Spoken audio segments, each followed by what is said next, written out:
Hello and welcome back to another edition of Idology, your weekly American Idol recap show, where we're trying to find some solace in the glory notes of Adam Lambert.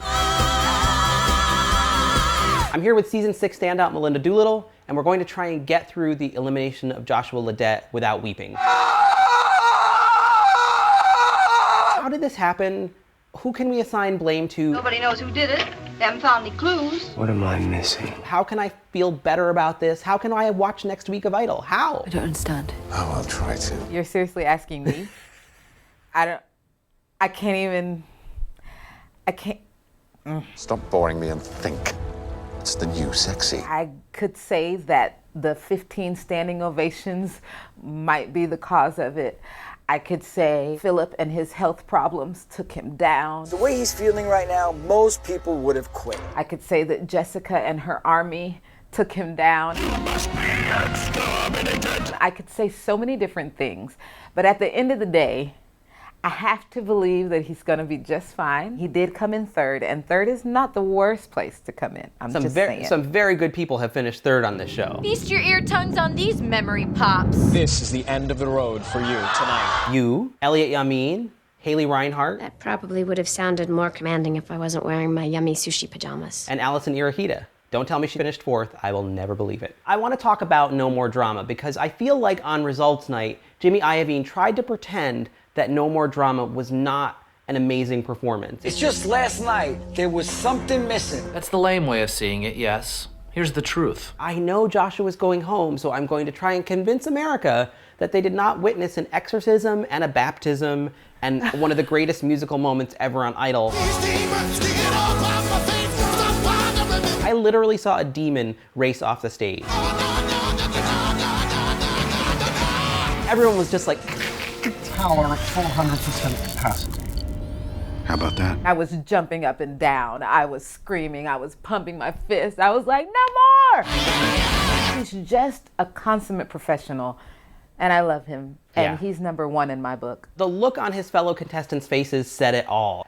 I will say though, when we're assigning blame, I'm gonna assign a little bit of blame to Randy and the judges for I'd Rather Go Blind. You can take what you do, what you guys see him do on the stage, and bring that into modern times. Why didn't you pick something modern for him then? We've seen this performance before. Of all the contestants on season 11 of Idol, Joshua is the one that you could give anything to. When I think back to my season and think of how Randy kept saying, never do Whitney, Celine, Mariah, and gives me a Whitney Houston song. Like, I mean, I guess maybe they just don't know how to do anything different. We talked a lot about all these choices. You can't be serious. Randy didn't even get the title of the song right. He was like, I'd rather be blind. no, that's not it. And then again, he was like, Why broke what is not? Why try and fix? why broke what's fixin'?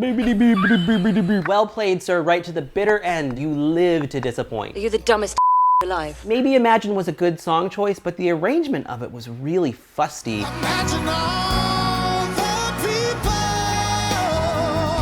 I just wish they'd stripped it back to a piano in him. If they could have done Ready for Love to Imagine, that would have definitely been a moment. At least we got the encore of It's a Man's World. I'd put it up there in the top 5 exit performances of all time.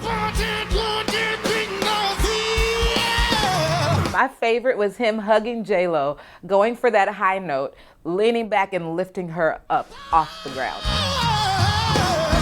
She was trying to absorb some of his singing ability. That demon that went out of her body during No More Drama came back and it was just trying to siphon a little bit off of him. It was like, get out, demon. You're not getting any of that from him. No, sir. While we're assigning blame to Randy, can we discuss what happened after Phillip's performance of Disease? People are always saying all we do is agree. But this time, we disagree.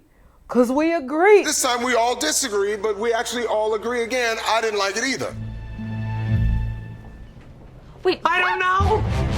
Phillip, by all counts, is not a douchebag. He seems like a genuine guy. Like, this isn't America's Next Top Model, where part of the fun is watching pretty young things be psychologically tormented. I actually liked the performance. Did I ya? understand it was subdued and all of that, but I thought he did a great job, actually. What am I supposed to do about it? Musically, it was a snooze fest, as Jimmy Iovine called it. But I will say, I think Phillip won his spot in the finale 2 ways. I think We Got Tonight was terrific. It was intimate, it was stripped down. This is what he does well. Why don't you stay? His approach, the look on his face, I mean, everything worked for him in that performance. With This one is the exception. Phillip.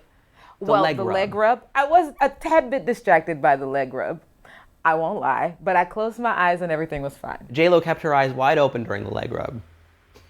J-Lo was like, hi, baby. J-Lo's critiques of Phillip, I have to say, just destroy me in the worst possible way. After Megan, when she was like, baby, you're so funny. You're funny! You can't help but mess up the melody. Dude. Most girls are idiots. It's 2012. Women have had the right to vote for many a decade. You know, they're still not getting equal pay for an equal job, but like, we've come a long way. Let's not take womanhood back. 10, 15 years. Ew. However, I actually loved begging. Phillip's energy sort of feeds off the band's energy and vice versa. It's something he does really well. I can't even be mad at Phillip for being in the finale because he had a great night. And that's why it annoys me when J-Lo reduces him to just a heartthrob. 20 million girls out there who wish you were singing that song tonight. At that point, they cut to Elise in the audience. You can literally see Elise is just sort of like, Yeah.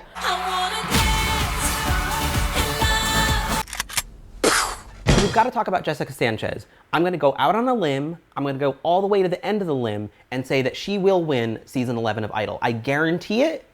If she doesn't win, I will donate $250 to the charity of your choice.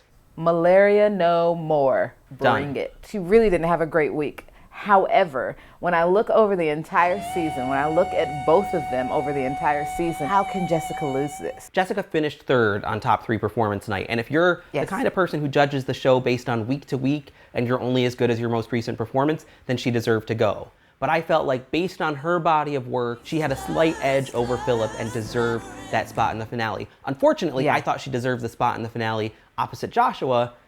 Yes. But what are you gonna do, you know? It's cool. We'll let it go. But let's talk about her specific performances a little bit. I thought the choice of My All was just pure evil on J-Lo's part. Hard song. When Jessica finished singing and J-Lo was like, Ooh, it's hard. Excuse me, Miss Lopez. You don't get to say that after giving her that song. Like, you just don't get to say that. The message there was, we spent so little time thinking about what song to give you that we're actually surprised to discover it was the highest degree of difficulty of any song ever sung on Idol. Jessica can finesse a song. I mean, You Are So Beautiful to Me. She finessed that entire song, but the melody just, it lends itself to that. My All is like, I don't think that they should have done that to Jessica, especially on a week like Top 3, which is the worst week known to man. I mean, you're exhausted. You're adding a third song into the mix, probably a song that you would never choose for yourself. You've lost a day of rehearsal because you've been doing your home visits. Your voice is gone because you've been screaming over a parade of people. And then you pick a Mariah Carey song? Not to mention, like, lyrically, kind of inappropriate. I give my all to feel. Haven't we discussed repeatedly that she's 16 years old? 16. And a homeschooled 16 years old. Come on now. And then we also have to talk about Jessica's choice for herself. I seriously, sincerely doubt that she chose for herself, I Don't Want to Miss a Thing. I don't believe it, and nothing will ever make me believe that she wanted to sing that song. Something else had to happen. Maybe the song that she chose didn't get cleared. Something had to happen, because when I heard that she picked that for herself, it made me not so mad at J-Lo for picking My All. I'm like, well, I can't be mad at J-Lo if you don't even know what song to pick for yourself. Let's talk about Jessica's final song, I'll Be There. Why would Jimmy Iovine pick that song and not realize it was done by the Jackson 5, so she was going to have to cover a lot of parts? And then she gets done and J-Lo is like, You almost sounded like Michael coming out of the back there. as if the girl hasn't gotten enough critiques like, you sound just like Whitney, you sound just like J-Hud. She just can't win. I feel like Top 3 week was Jessica's low point over the entire American Idol run. Jessica Sanchez! Since she survived it and she's now in the top 2, it can only benefit her, because I feel like whatever she does, if she gets back to her top performance, and she's pretty much been consistent, we haven't seen a lot of dips from her, so if she gets back to the level we're used to, it's going to make her seem doubly sensational, and I think that that's going to give her the momentum to beat Phillip. Ah, great point. I hope that that's what happens for her. I don't think that anything else probably could happen for her, because I know that after a week like that, she's like, oh, no. I gotta do this. I gotta do it right. She seems like such a fighter, so I know that she's gonna go for it.